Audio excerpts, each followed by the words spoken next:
everyone. We are really happy to be with you on this Wednesday, as yesterday was the 4th of July. There is quite a promise that God makes to a repentant Israel in the 30th chapter of Isaiah. It reads, "Your teacher will no longer hide himself from you, but your eyes shall see your teacher. And when you turn to the right, or when you turn to the left, your ears shall hear a word behind you saying, 'This is the way, walk in it.'"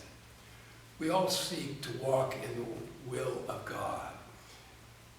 One thing I know I need to do to hear the teacher tell me this is the way, walk in it, is to shut down my brain. My mental, intellectual machinery runs at such a high rev that it can drown out the sound of the still small voice of the Holy Spirit. So I oftentimes have to spend time quieting myself and then just listen and listen into the silence to hear a voice on the other side of silence. I'm afraid I've sometimes been guilty of stepping on God's sentences and not hearing all that God would say to me. But just being quiet and letting it come to me is very helpful in discerning God's guidance. And so sometimes it's to take time like Rob does, just to let his thoughts be with the Lord, and the Lord to kind of take over the thoughts.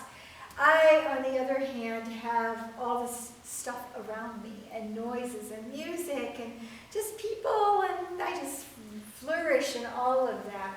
But it's really important that I take time as well to hear God's still small voice in the midst of all of those things that kind of feed me for how I'm wired.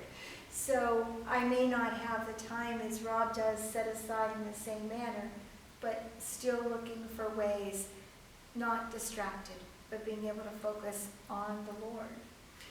So we each have our own ways of doing it. So first thing in the morning, over my first cup of coffee, is a precious time, typically for me to listen to the Lord with a quiet, receptive spirit.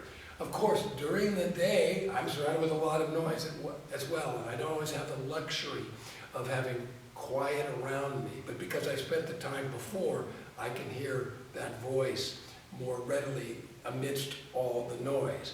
And even in the day, sometimes it's crucial that we take little pause points to pray. I remember hearing about a Christian surgeon who, even in the midst of surgery, would stop and kind of take his bearings and review things and see what's going on, that he might proceed in the surgery with better wisdom and more helpfulness to the patient.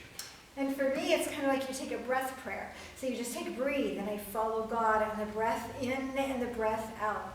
And maybe it's once, maybe it's twice, maybe it's 3 times, but I'm doing that so I can center with God to find some sense of guidance that as I'm moving forward, I'm going to do my best to do what God wanted. I've emptied myself that God might fill me. So God is more eager to communicate with us than we are to hear from him.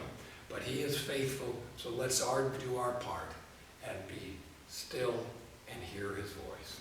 So we invite you to be actively doing this in the next week, and we look forward to being with you next Tuesday. Take care and God bless. Bye-bye.